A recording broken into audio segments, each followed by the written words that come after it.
Welcome to Field Talk, a Monitor Farm Scotland podcast. Join our host, Wallace Curry, as he explores the stories from Monitor Farm networks on how farmers have adapted their businesses with support from specialists and experts to assess farm performance and explore opportunities. Monitor Farm Scotland is farmer-led, farmer-driven, encouraging discussion and solution-based thinking. Welcome back, everyone, to the second episode of Field Talk by Monitor Farm Scotland programme. Today's theme, my guess, is going to be data-driven decision-making. So I'll definitely be out my depth today, but looking forward to chatting to today's guest. We're going to head to the Deeside Monitor Farm today, run by Duncan and Claire Morrison. Today, we're going to have Duncan with us. And just before I introduce Duncan, I thought it would be quite fun to say second, third, fourth, and I guess by extension, generation farmers bring a lot of knowledge and experience. First generation bring that excitement, passion and drive. But today we have someone that is both fourth generation and first generation farmer, which I'm quite excited to get into. But Duncan, would you like to say hello? Yeah, I suppose I'm both, as you said. So yeah, we'll get into the reasons why. Got a bit of a mixture going on. How are things with you, Duncan? You keeping well? Yeah, good. Yeah, fine. Thanks. Yeah, it's been a decent summer, but we're into the autumn now, so lots of work ahead. Getting calves weaned and cows blood tested and all that sort of stuff. You know, some cattle being brought inside and all that sort of thing. So it's it's a hectic time. Yeah, I can imagine. And just for those listening, we're filming this a few weeks ago. We're still just in October at the minute. Did you get hit by the storm that came through the UK, or did you avoid it? We did, yeah. Hi, that was a couple of days ago. We where we live is right at the top of the hill. We're reasonably exposed, and you do get the wind. Like so, the good thing is we don't get the flooding because the water just runs past us down the hill. But we do get wind, and yeah, the house was vibrating with the wind. So yeah, no damage, thankfully. So it's all good. No, good. That is what matters. That's what matters. Just for those listening, Duncan, give us a wee bit of background about the farm. I mentioned sort of fourth and first generation. That might have been somewhat confusing, but I did that for a reason. What am I talking about there? Yeah, I'm a fourth generation farmer. My family have been farming for a long time, maybe even been more than four generations, really. But fourth, I know about. But my business isn't a continuation of the original farm business. So my business is a first generation business. It started in 2016. The home farm at home wasn't really big enough for me to be involved with at that point, and I went off and did a few other jobs and sort of ply my trade, if you like, working as a stockman with a few different herds, and then I moved up to be our farm manager, and then got made redundant pretty quickly after that, which was a bit disappointing. But that sort of set me off on my way to be, you know, give me an opportunity to start my own business. And there was a few succession things going on at home as well, and I always wanted to do something different so that I had my own thing, you know. And you know what, like things can be with home farms, it can be quite, you know, complicated. It was my dad and my uncle that were in partnership, and there's cousins and all that sort of stuff, and everyone's wanting a piece of the pie. And yeah, so I went off on my own, and effectively I've got the sort of background knowledge and I suppose the history of being a fourth generation farmer, but you've got all the same challenges as a first generation when you've not got much money behind you and you're doing it on your own, really. So kind of best of both worlds, if you like. Yeah, and things have just developed over time. But we're back into the home farm now because my father passed away in 2015. So that was sort of the catalyst for a few things changing. So alongside the tenancy that we've got now, we've got part of the home farm, original home farm, and then another unit that we seasonal let as well. So it's all sort of developed over a period of time. But yeah, that's the sort of background to it. How does the family farm work now then? You're obviously involved, but a few people are. How does that look? Yeah, so it's basically the original home farm, which we own. We split it in half, basically 50-50 between the two families. There's my mother is still there and my brother, but I'm the only one that's farming. So I'm farming that part of the farm now. And then my uncle and my cousin, they've got the other half. So, but it's just effectively came into my business, and it's quite an important part. But it's actually the smallest block of land we've got now.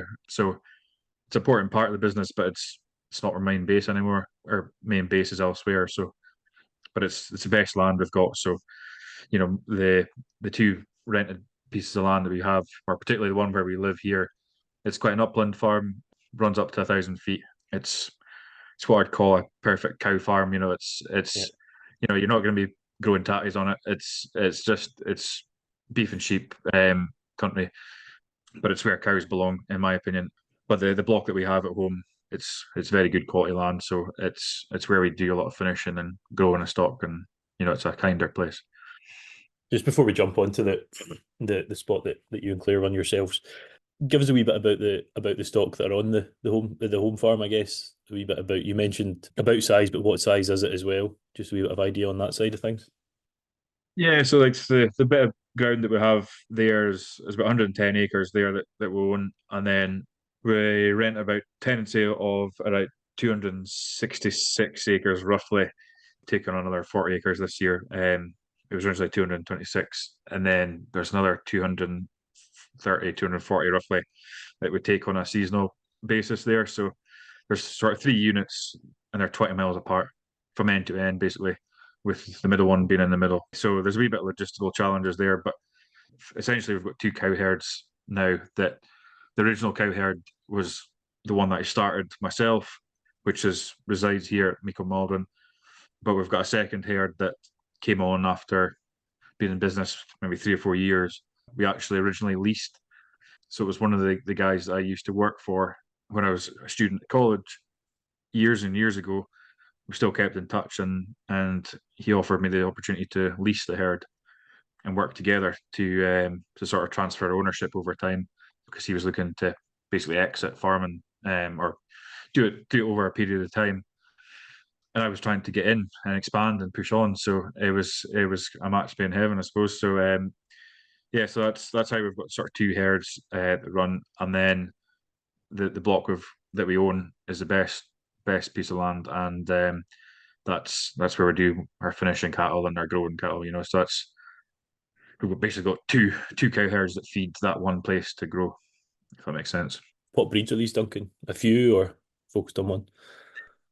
So right at the very start, when I started the business, it was a wee bit of a Heinz 57, really. It Yeah. was literally just, so the sort of background is, the guy who made me redundant, he was selling his cows as well, and I managed to buy the cows from him with a bit of assistance, getting finance and things. But so I bought part of his spring calving herd from him straight away, which was a good start, because I actually knew the cows, and I knew the good ones to buy and all the rest of it. So that was a foot in the door. But they were Heinz 57, and there was every kind of breed under the sun. But I've always been a native breed sort of guy, mainly Angus predominantly. That's sort of my background and what I like, and that's always been sort of my game plan basically since day one when I set up the business, that I was going to have a low cost, hardy suckler cow, grass based, bam bam bam. That was the game plan. So it quickly became a transition of just consolidating and trying to get the herd and the kind of shape that I wanted it to be. So that's kind of the background. It's always been Angus mainly, but the herd that I started leasing was a stabilizer herd. So that's got us with a foot in the door with them. And Kevin Gilbert, who I leased the herd from, he was a stabilizer multiplier. So you work in partnership with the stabilizer cattle company, and we've become one as well. So essentially, to eventually answer the question, we're basically 50-50 Angus stabilizer. Pure herds of both, and a commercial herd as well. Beautiful. Right. Okay. Yeah. No, it makes sense. We we mentioned sort of data-driven decisions and whatnot at the start. There, Duncan. I guess stabilizers come into that quite strongly. For those that maybe don't know a bit, because they're not the most common breed in the world, could you tell us a wee bit about the stabilizer? Yeah, so they're a composite breed that originated, I think it was Colorado in the States. The Leachman family over there, it was developed by, I think it was a university. I think they were trying to play around with different composites to try and find the right combination that really suited the ranchers over there. And basically, it's a four-way composite that prizes Angus, South Devon, Simmental, and Gelbvieh. But there's the makeup of that sometimes changes and tweaks a little bit, but essentially that's the four main parts. It's half native, half continental, basically. And the Leachman family in Colorado grasped that idea, and they took it. Once the university had started it, they grasped it and brought it on to the next level, and they began sort of rolling it out across the rest of the country, basically. And I think around about 20-ish years ago, they came across the UK. And I think there's 12,000 at least purebred stabilizers in the UK. And obviously there's, loads more that are crossbreds and all the rest of it. So they're a breed that's developing, they're growing, they tick a lot of boxes for a lot of people. They're easy calving and they're growthy, and they've got that nice combination of native bred genetics where they look after themselves and do the job, but they've got that growth about them as well that makes them quite valuable for finishers. So, but between the stabilizers and Angus, they complement each other quite well, and they both sort of fit into our system quite nicely. Excellent. On the structure of let's go to the sort of farm that you're primarily based at, the one that just yourself and Claire, Duncan. How does that tenancy work? Is that an agreement that you've got a good relationship with? Is it a long-term agreement? How does that sort of present itself? Yeah, we've got a good relationship with the landlord, so we're actually very lucky, to be quite honest, to get it originally. There's quite all the way through the sort of story, if you like, is there's been certain things that have been strokes of luck, if you like. So you hear a lot of stories about people, trying really hard and having lots of rejections for getting tenancies and things, and obviously feel for those people that are struggling. We were far too lucky, really. Basically, it wasn't even out for tender, and we just got in the back door. Basically, what actually happened is the guy who had the tenancy before us, I actually used to work for him as well. Okay. And he was the first place I went to work for when I left college. And it was a bigger farm at that point. There was two. It got split into two before we got to it. But so I worked there for 3 or 4 years, and I got to know him well, and the estate knew me, and I knew them, and I knew the farm. And then when he decided to retire, that was the same year that I started, and it all just sort of fell into place. It was, there was no tender process or any of that sort of stuff, no competitive bidding, and so it was too easy. But essentially, it was a 5-year tenancy for a start, and so that was 8 years ago. We're now into our second MLDT now. But I think hopefully it'll continue on. We've got a good relationship with the landlords, and yeah, I think the days are gone that we're going to get a 25-year tenancy. That sort of days have gone now. But it's probably makes it even more important to have a good relationship, because I don't think they really want the upheaval of constantly changing tenants all the time. But we don't want that either. So for the thing to be constantly renewed, we need to get on and help each other out. So do try our best to make it work. You say luck, and it's interesting you say that, but it's also all of the things that sort of came your way have been based on people you've worked with and folk that you've worked with. If you weren't quality enough, are not going to offer that opportunity. It's really interesting though. I mean, for those listening to this podcast, this is the second one in this series. I do another podcast elsewhere of my own accord, and I've interviewed 260 people, and I would say maybe after planning, the biggest challenge is the accessibility of tenancies, and by extension rent, and again by extension even forgetting financial implications of ownership. And it's a challenge. And like you've said there, Duncan, you've got lucky, deserved, whatever the term is, but it is genuinely difficult, and I really do not know what the solution is. And I'm constantly being asked by people, get folk on to talk about this, how are we going to fix it? And I certainly don't have the answer, and I've spoke to a few politicians, and I don't think they do either. So it's a challenge. It's a challenge that we're all aware of. You mentioned luck and whatnot in it. I would dispute that from hearing it.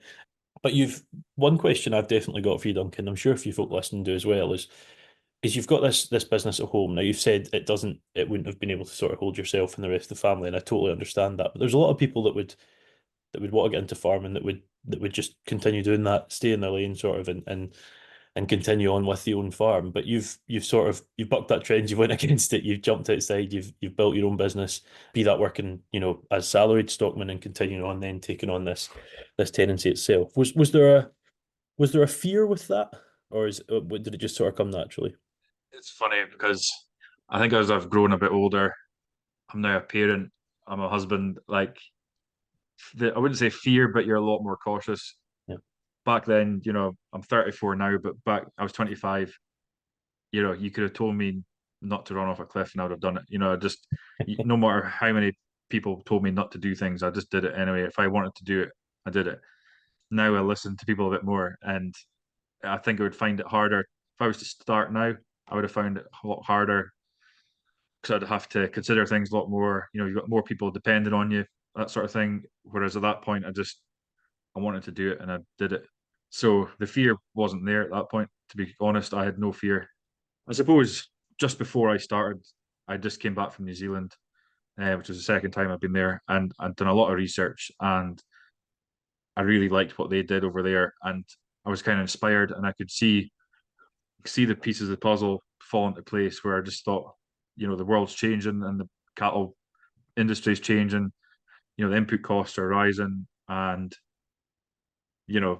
price of beef at that point was decent. It's even better now, but I could see that, well, the clear thing was to reduce costs. And I'd learned so much about how I thought I could do that. And then obviously the opportunity came, and I just felt as if it was too good to turn down. But a combination of having no fear and also feeling as if I actually had the answer made it feel like, I could not do it. But obviously there'd be a wee bit more fear now. So I'm kind of grateful to myself, my previous self, if you like, that I did it back then instead of now. Just quickly, we'll go on to sort of Monitor Farm program itself in a minute or two, but tell us about your time in New Zealand. Again, it all comes back to the Angus breed, basically. So both times I went across was on the back of an Angus, basically. First time I went across, so I've been involved. I don't know if you've came across the Aberdeen Angus Youth Development Programme. It's an amazing institution that's kind of run by the Aberdeen Angus Cattle Society that gives young people a chance to learn specifically about Angus cattle and basically everything you can be training for a vet and get something out of it. Either learning how to AI, they're learning how to handle cattle, clip cattle, stock judge, discuss the cattle business, all that sort of stuff. So I was involved with that. The first time I went across, there was a world forum basically for the whole Angus breed, where all the breeders all around the world meet in one country.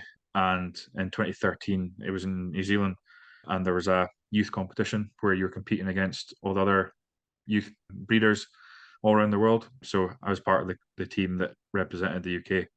So it was really fun to compete against other people, and there's people that I met there that are still friends today that I still speak to over 10 years later.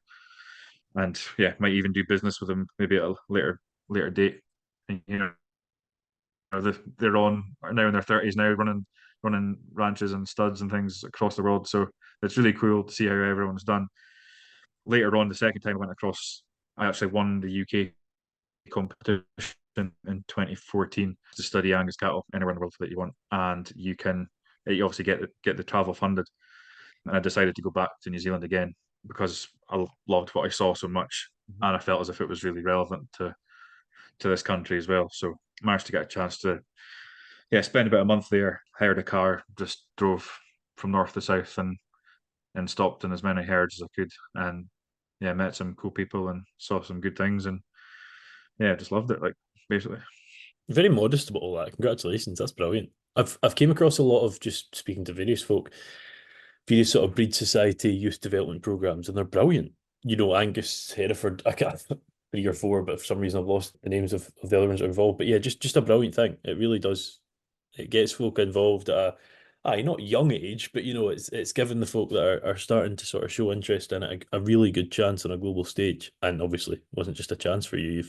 You've fully taken it. It's interesting you said about driving sort of north to south. I basically did the opposite in New Zealand in July, going south north, and the thing, and it'd be interesting if you agree with this or not. The thing that I sort of took home was, I think Scotland often compares itself to New Zealand, and I was there in the depth of their winter. There was more grass than we have in May, June time, I was like, we've got to stop doing this. It's a different ball game entirely. There's similarities for sure, but in general, it is a different climate and there is much more potential for growth out there, I would say.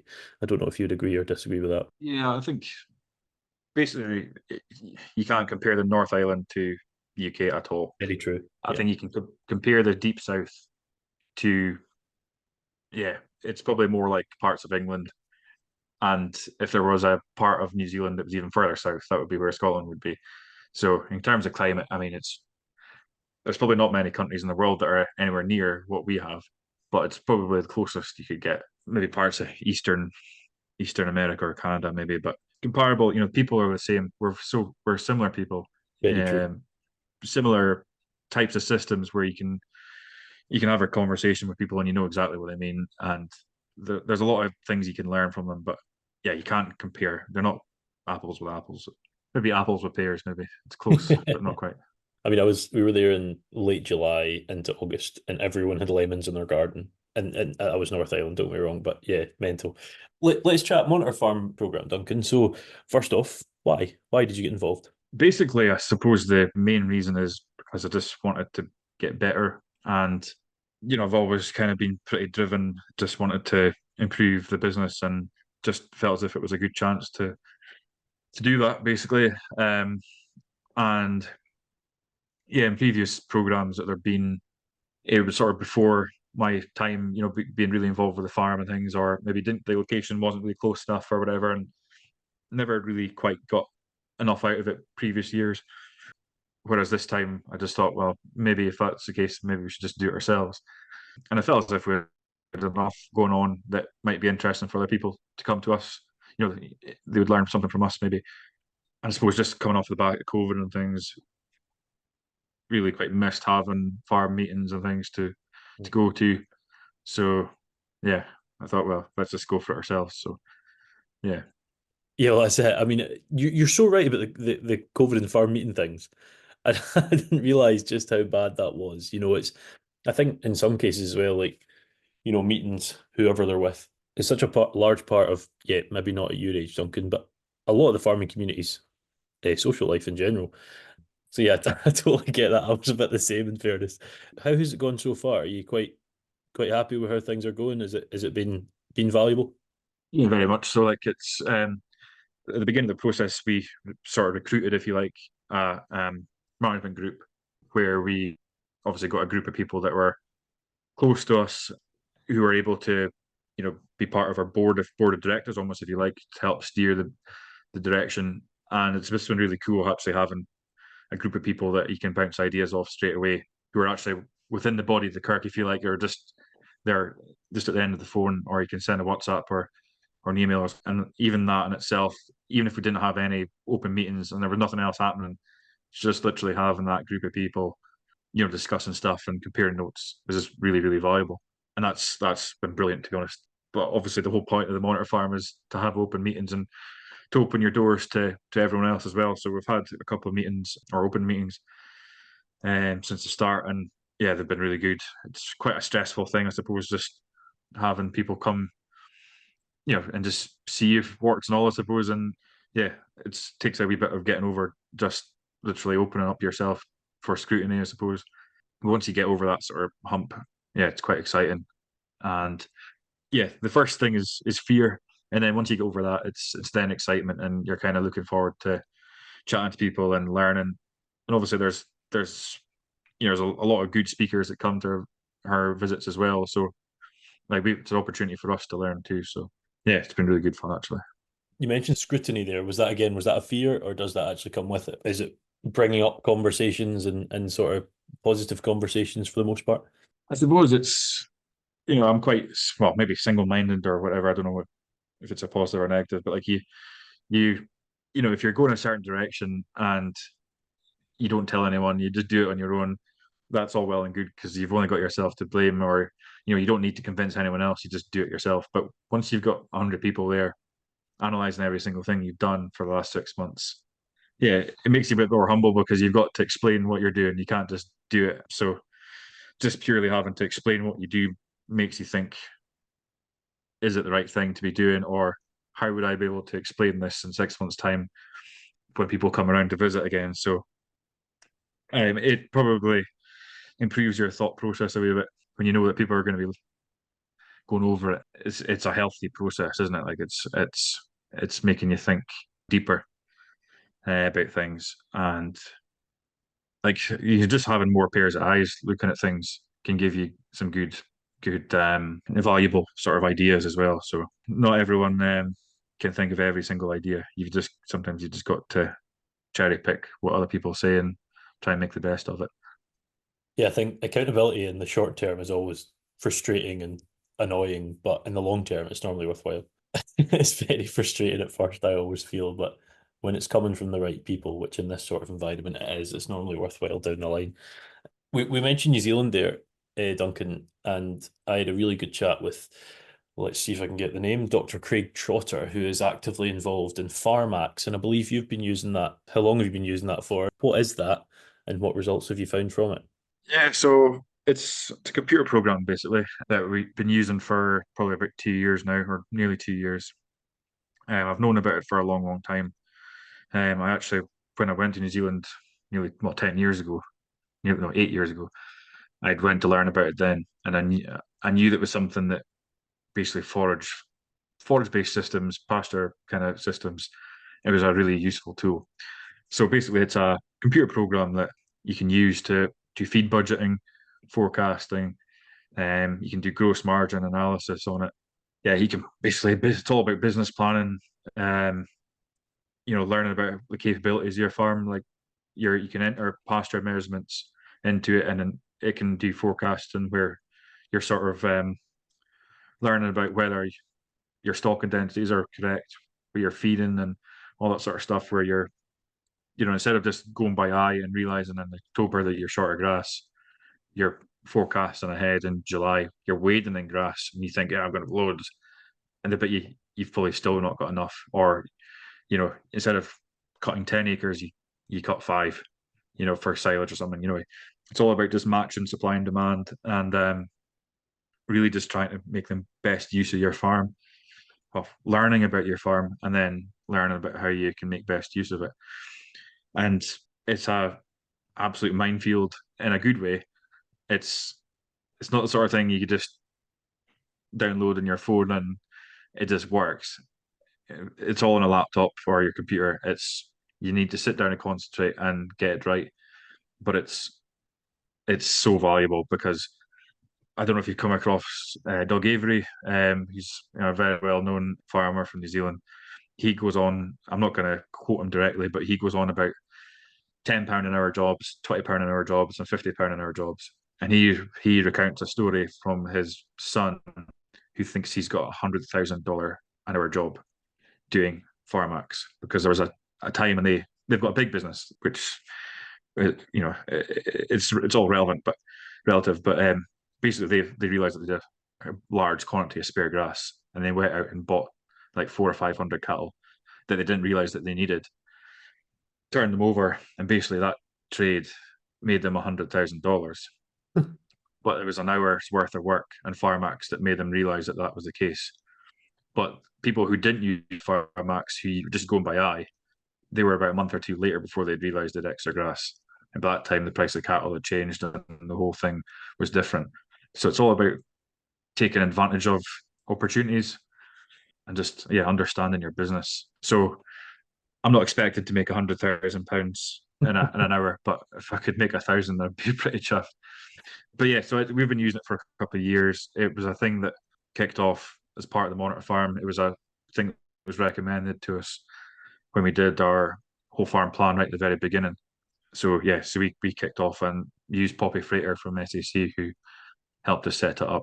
I've gone on and done some training myself off the back of it because I did really quite enjoy it. So I'm now silver certified to run it myself. And just an example of how we've used it this spring into summer, we were trying to change our bull beef enterprise away from a intensive cereal based system to basically finishing that grass. So we basically plugged that into Pharmax and did all the work and the calculations. And according to Pharmax, we were going to increase our gross margin for that enterprise by 13,000. And we're just in the midst of trying to calculate whether that was the case, but it's looking like it is the case. So it's just a really useful thing for coming up with ideas and seeing if they work or not as well. Scenarios. You could decide, instead of just doing in back of the fag packet calculations and whether if you want to double your yow numbers or get rid of your suckler cows and go into finishing dairy beef or putting more crop in or growing more neeps or whatever way you want to do, you can put these scenarios in and compare your gross margin or compare your performance off the back of it. So really powerful tool. I think you've just given Alex, the editor, a clip there to say, if you listen to this podcast, you can make £100,000 an hour. It's so true though, isn't it? I mean, what was the thing I'd said? A keen eye is great, but a keen eye backed up by data is better. And I think it's so true. I think people hear about the utilization of whatever it is, be that advanced data systems, technology in general, AI, whatever, and people see it as, oh, we're going to lose that skill of stock management and herdspersonship. And I think in general that's not the case. I think it's a tool to add to that ability. That's certainly the way I see it, and it seems like that's how you're using it. In fairness, Duncan, and we're talking a piece of kit here that you just said, you saw a decade ago.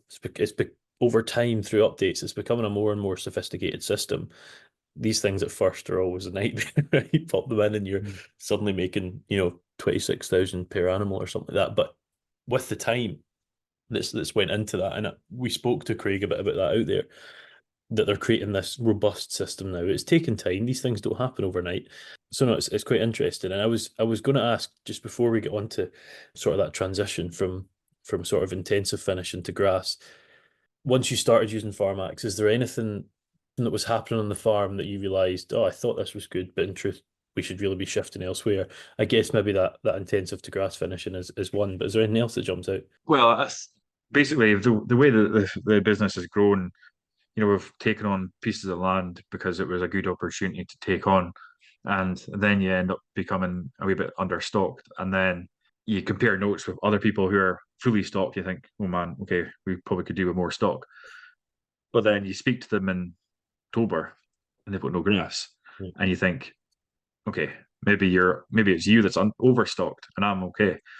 But that's a really useful thing for Farmax because you can really tweak it, because it's all very well thinking you're awesome in July when you're wading in grass, but it's the shoulders of the season that really defines whether a system works or not.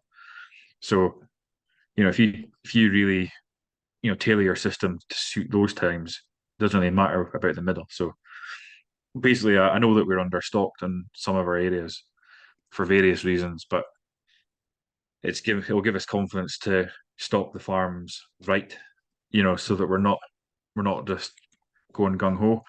And even just if there's a piece of ground that I think we're taking on next year potentially, I can then see what other kind of how we can adjust stock numbers to suit that as well.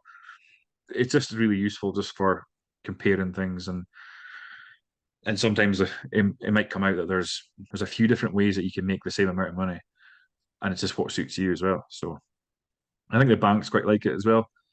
I've spoken to my bank manager about it, and they just really love farmers who have data on their own farm, and when you're borrowing money and things, just showing them your accounts is all well and good, but you need to understand your own farm and how it works and what makes it tick. So it's just another string to your bow, I suppose. No, definitely. Tell us about that transition quickly there, Duncan, about from intensive cereal based finishing to grass. I assume you're finishing less heads, is that right? Not really, no. So basically how that came about was, so as I said at the start, we've got pure stabilizers and Anguses, and we're bringing through breeding bulls off of completely 100% forage, and for basically the reasons that I've kind of spoken about before, that I'm trying to breed the stock that my farm needs. Basically, we don't grow any crop, so any feed that we do feed is bought in. So that's a sort of breeding names, if you like. So we're bringing bulls through completely off of forage, and over the last few years, there's been various bulls that, for various reasons, have not made the grade. Whether they failed a semen test or whatever, and usually they're mutts and such near enough market spec by 16 months, with maybe only a month of feeding just at the very end once we've realised that they're not going to make the grade. And it just made me think that if you're doing all that on forage, yeah, you're bringing them through and they're doing 99% of their growth off of grass. What's the point of having a load of bulls inside a shed on a hopper eating out of their house and home and as a massive feed bill every single month? It just made me think that there was a different way. And one of the things that really spurred that on was also the sort of Ukraine thing and the increase of feed and fertilizer and things. The farm where we finish the bulls on, we don't have a great deal of storage for feed, so I was buying it every month. And then when the Ukraine thing happened, nobody would sell it to me, and it was twice the price, and it just basically screwed the profit out of that enterprise out altogether. And that was something that was completely out with our control. Nobody's fault, but we were shafted basically. So it just really kind of opened my eyes to the fact that we're just so vulnerable, and it just didn't really make sense. But there was all these things going on in my mind, thinking, right, well, we're growing bulls, breeding bulls at grass, and they're doing really well. We've not got the storage, we don't grow the crop, and it can be done. So I thought, right, let's go for it. So this winter just passed, the bulls were housed on whole crop and silage, and we introduced concentrates in February, just a really small amount of about a kilo, and then that kilo got continued all the way through till around about May. They were turned out in April, 17th of April, and they were 375 kilos. So they're pretty small. They're not barley beef type size bulls at that age, but they got turned out as early as we could, and they absolutely motored. So compensated growth is a big thing that works for us. So obviously they're a winter inside, not doing a great deal. They weren't growing a huge amount. But then when they get high quality grass in the spring, they absolutely motor. Yeah, between May and June, they were doing 2.25 kilos a day. Between June and July, they were doing about 2.2 roughly. And then from July through to August, they were doing 1.9. We did increase the amount of concentrates laterally near the end because we need to get finish on them. But most of their growth was done on grass. 45 bulls, they're all finished before 16 months. And yeah, they averaged 323 kilos, I think they were dead, which is a lot less than what they could have been. But the key thing is that you're cutting out a huge amount of cost. And when you're cutting out that amount of cost, you can afford to have a wee bit less carcass weight. Ballpark figure looks like we've doubled our gross margin per head. Well, you can't complain with that, can you?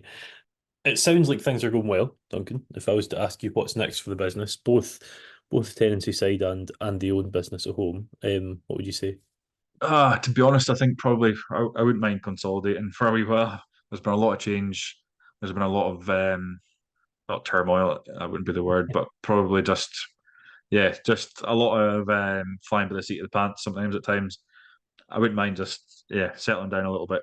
But yeah, there's always things to do. We're increasing the sheep flock. That's just a little thing that's just developed a wee bit in the last year or two. So I wouldn't mind just increasing that. Alongside the farm, I've also got a fencing business. And I think probably what will happen is I'll focus more on the farm as we go forward. So yeah, maybe I'll spend a wee bit more time at home and focus more on what we're doing even more. I suppose, see what happens. There's always something else around the corner. Oh, always, always. You always think, oh, we've hit a bit of a chill moment, and then 2 weeks go by and something else appears. Just to finish off, Duncan, it's great to hear the sort of story, hear your involvement at home, and then also coming on the tenancy side, and then now the sort of involvement through the Monitor Farm program as well. If I was to ask you, someone listening who has a farm that could either be interested in being in your position as a Monitor Farm themselves, or just coming along to some of those discussions, what would you say to them? I would say, definitely come along. I think hopefully there'll be another round of Monitor Farms once our one's done. And I think I would definitely say if you were interested in really pushing your business on, then I would definitely look at the possibility of being a host farm as well. But if that wasn't the case, I think you can definitely, come along to the meetings and get involved. Yeah, and it's up to you how much you get involved. You can just be a casual observer and just come along and just listen. You don't have to say anything, just sit and listen and bring it all, soak it all in and go home. Or you can get really involved and be part of the management group and almost, like being a member of the board of directors. In the host farm, they're allowed to do what they want to do, but you've got these 10 or 15 people who are making suggestions, and it's a bit of crack as well. You can get a few drinks at the end and have a bit of food, and it's just a good fun, isn't it? So You if you sold like you sold farming, me in then there. it's all good. No, it sounds like a pretty positive environment, and sort of allows that challenge to say to folk, how have you tried this and whatever, and bringing everyone up. But thank you very much for your time, Duncan. It's been a pleasure. No worries, I enjoyed it. No, I'm glad. Thank you for everyone listening. That has been episode 2 of Field Talk from Monitor Farm Scotland with Duncan, who is the Deeside-based Monitor Farm, sort of looking at data-driven decision making there. I don't actually know who the next episode is, but that does increase some excitement as to what episode 3 will be. Thank you very much for listening. I've been Wallace, that's been Duncan, and we shall see you for episode 3 of Field Talk by the Monitor Farm Scotland programme. Thanks for tuning in to the Monitor Farm Scotland podcast. Don't forget to click subscribe wherever you get your podcast from for more episodes as we continue to dive into the stories from our Monitor farms. If you want to stay updated with our latest news and events, please visit the Monitor Farm Scotland website and follow us on social media for more updates and keep in the know about what our farms are getting up to. Monitor Farm Scotland is funded by Scottish Government and managed by Quality Meat Scotland and AHDB.